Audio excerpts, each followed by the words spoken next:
Please welcome O'Brien McMahon, an expert in the hierarchy of employee needs. So the bio that you read says that I work at Lockton, working in total rewards. I also, for the last 5 years, stand a little closer here. I also, for the last 5 years, have hosted an HR podcast called People Business, where I've interviewed over 200 experts on all kinds of topics around the human side of work. And one of my favorite things to do on that show is to really distill down what are the basic principles that make us all tick? What are the things we really want? What are the things we really need that span beyond disciplines, right? What are the things the principles that we can use to apply at work, at home, with our families, with our friends? And I just find over and over again, we can distill down to some basic principles of who we are as humans, what makes us tick, and what we really want and need. And so while this week, today and tomorrow, there's going to be a lot of talk about innovation, about new ideas. We didn't make it 45 minutes before we talked about AI. I'm sure it's going to come up a lot more. I want to just take my, whatever it is, 8 minutes and 41 seconds that I have left, and just talk a little bit about the basics of who people are and what they need when it comes to work. Tom talked about Maslow's hierarchy. I've sort of created my own hierarchy of employee needs, and it really works the same way. We don't need to fill all of these buckets all the way, but in order to ascend into higher elevations here, we do need to hit just a basic level in each of these buckets in order to feel fulfilled, in order to feel like we have meaning in our work, and really in order to feel like we don't need to go find a job somewhere else. So we're just gonna work through this pretty quickly. Can I take this out? There we go, so I can turn around. So the first is rewards, and Tom talked about this when he talked about hourly employees.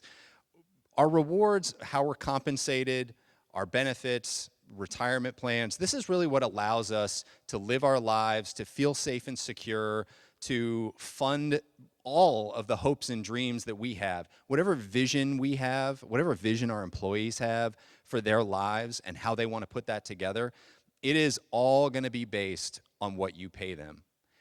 And I think I mean, that's like a no duh, but I also think that that's pretty profound. And when we think about what employees need from work, especially lower wage employees, those hourly employees, the more that we can put into that bucket, the more that we can make investments in their lives, in their compensation, the more we're going to fill this bucket up. And until we can reach some semblance of the vision that we have in our head, we are much more likely to go out and look for other opportunities elsewhere. If we can't get what we need to live the lives we want here, we're gonna go and we're gonna try to find it. And that's why we see so much turnover in low-wage jobs. And similarly, benefits are how we feel protected when we, or more importantly, our family gets sick, and retirement plans, some sense that our future is protected, is how we know that we can age gracefully. So the basic level here is rewards. On top of that is leadership. And Kyle, I'm gonna call you out because we talked about this at breakfast. You said it and I smiled. You said some version of every problem is a leadership problem. And I totally buy into that. Everything that happens in a company is a leadership problem, right? Good and bad, it all comes down to leadership. Because leaders are the ones who are setting the direction for where that company is going. And they also set the parameters for how you're gonna head in that direction. And most importantly, they set the tone for the environment that you're gonna show up in every day to try to achieve those goals. And so I saw a slide, CEO of a large manufacturing organization presented to our company a number of years ago, and he showed a slide that according to Mayo Clinic, your manager, your direct manager, has a larger impact on your overall health and well-being than your primary care physician. I heard some mms, yeah, in the crowd. I think that that's really powerful. And I think, again, we all heard people don't leave jobs, they leave managers or they leave bosses, some version of that. This is why, because nobody wants to show up and live in a toxic environment all the time. And so every problem, once you're hitting those basic needs, every problem above that becomes a leadership problem. After this, we start to have some fun. Oop, there we go. So above leadership, the next thing we want is we want mastery. Humans are achievement animals. We want to be striving. We want to be achieving. We want to be good at the things that we are doing. We want somebody else who is going to make us become the best version of ourselves. I mean, we've probably all been through the exercise where somebody asked us, think about the best teacher you ever had. Think about the best coach you ever had. What were the qualities that made them so great? And it wasn't necessarily that they were the nicest. It wasn't necessarily that, they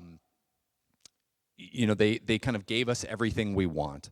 It was that they pushed us hard, they believed in us, and they helped us become something better than we could have become on our own. And we have the opportunity to do that with our employees as well. We have the ability to help them become masters in their craft, masters in their field. Once we are on the path to mastery, what we want is autonomy, right? Once we've earned and proven ourselves, we want a little bit of wiggle room. We want a little bit of flexibility to do things the way that we want. Human beings are interesting in that we are both followers and leaders at the same time. We want to follow. We like to be involved in a group. We love a charismatic leader, again, back to leadership, who knows where they're going and gives us a vision for that future. And then we want a little bit of say in how we work within that system. And so making sure that as we're building mastery and we're driving our people, which is great, we're also rewarding them, we are giving them some individualism, we are giving them some autonomy. And finally at the top is connection. We are connected animals as well. We are social creatures. We want connection. And we want connection both to the people that we are working with and to the mission that we are working towards. And we have the ability through our corporate communications, through the way that we bring our people together to really lean into the idea of connection. This is both something that is practical, right? Bringing people together like we're doing here today. And it's kind of a marketing exercise too, right? I think communications and the ways that leaders speak about what we're doing and why we're doing it can really help to drive connection. So let's see. Oh, the animation worked. So the bottom two levers here are what I would consider to be hygiene factors.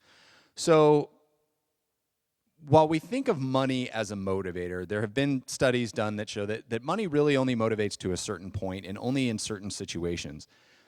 Leadership, likewise, it can be motivating to work for an inspiring leader, but eventually we get used to that. We come to expect and want to be working in an environment with good leaders. We want to be paid fairly for the work that we are doing. We want our benefits to protect us and be valuable when our children get sick.